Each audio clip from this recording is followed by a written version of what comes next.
कौन कौन राजा राजा कोट जाई रास्ता आवो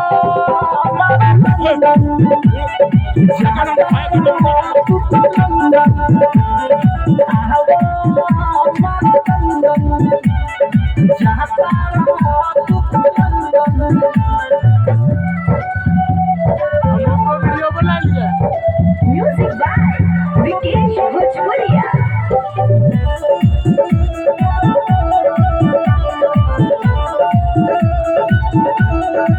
चोली बाजार में बोली न बोली हो लहंगा न करबा पीछे में गलिया गली में मलिया सा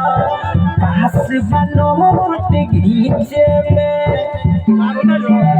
अरे चोली बाजार में बोली न बोली हो लहंगा न करबा पीछे में गलिया गली में मलिया सा